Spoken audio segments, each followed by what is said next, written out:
chicken marsala in minutes. First, I flour the chicken and put it in the hot grapeseed oil. I saute the chicken on each side about 3 minutes. Real quick and easy. Then I add a cup of mushrooms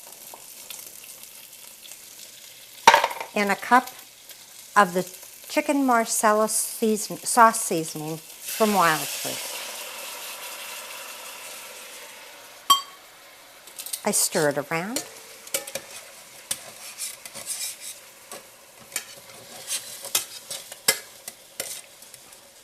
And then I bring it to a simmer. I do this for 15 minutes, and then I cover it with a lid. And look at the finished dish.